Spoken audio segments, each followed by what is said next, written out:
Good day, I'm Lisa Rowe and this is your JIS News for Thursday, March 21, 2024. The Joint Select Committee of Parliament appointed to conduct a statutory review and report on the Domestic Violence Act had its first meeting at Gordon House on Wednesday. In her opening remarks, Chairperson of the committee and Minister of Gender, Olivia Grange, says the group stands united and resolute in its task of comprehensively reviewing the critical piece of legislation. We have a plan going forward. Have our report ready in July, that we will meet every 2 weeks, that we will look at submissions made previously, invite those presenters to come back, and we will also publicize the work of the JSC so that other persons can come and make presentations. And we will use diverse media platforms. This full review of the Domestic Violence Act follows the passage of amendments that came into effect in January of this year. Among other things, those amendments allow the court to issue protection orders and impose a penalty of up to $1 million and a sentence of up to 1 year in prison for breaching a protection order.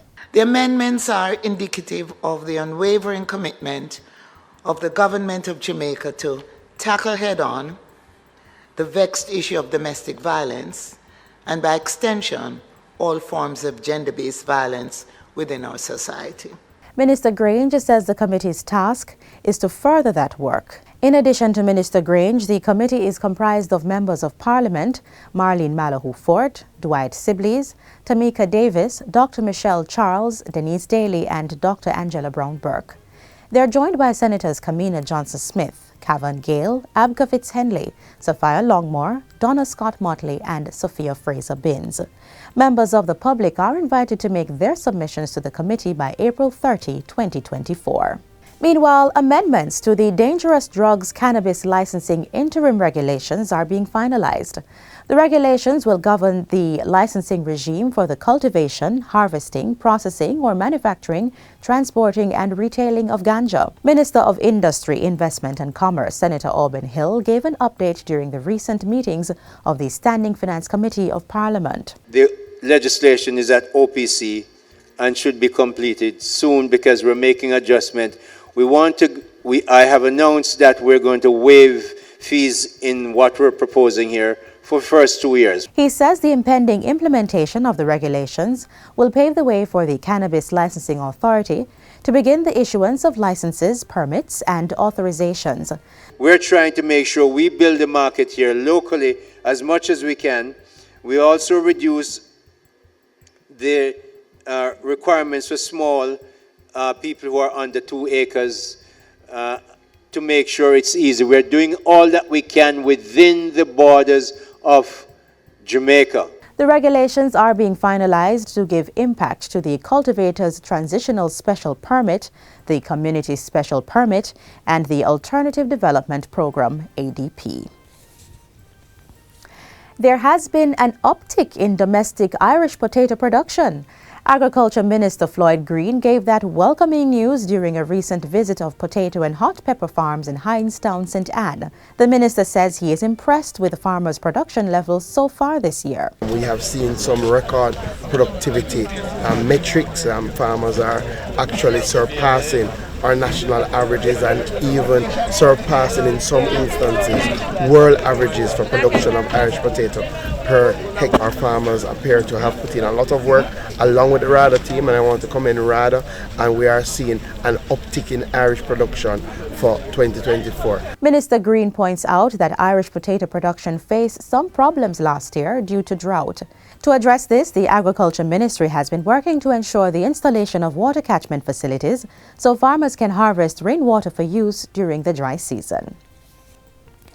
The government is partnering with the bauxite companies to conduct a study of their properties to determine the availability of water wells in the southeast St. Anne area. Last Friday, Minister with responsibility for water, Senator Matthew Samuda, toured sections of the parish to address the issue of water scarcity in the area.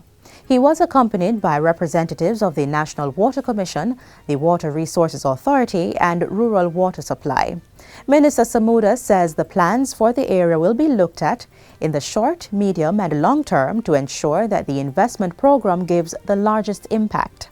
The very nature of this constituency and this area is that pumping cost is going to be very expensive. So we need to get as close to source as is possible. So we'll commission that study. There are some that we are aware of, and we will ensure that we are able to access the productive wells. But we'll do the studies and ensure that NWC has the information and can apply for the necessary licenses. The minister also announced that pipework would commence soon to connect Higgintown to Claremont in the parish. And finally, Jamaica's position as a leader in tourism resilience building has been further bolstered following the announcement that UN Tourism has forged a major partnership with the Global Tourism Resilience and Crisis Management Center.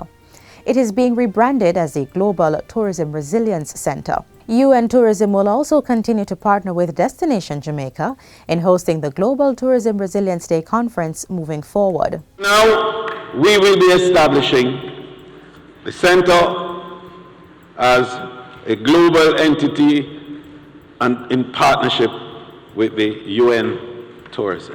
So this center will be the place, brain, I don't know, university, think tank, call it however you want, which will give first the right communication to the countries or member states. We will be announcing the establishment of a Caribbean Tourism Academy, which the UN is going to work with us on as part of their global network. The Caribbean Tourism Academy will pattern others located in Saudi Arabia, Spain, Switzerland, and Uzbekistan. The developments were announced during the second staging of the Global Tourism Conference held recently in Montego Bay.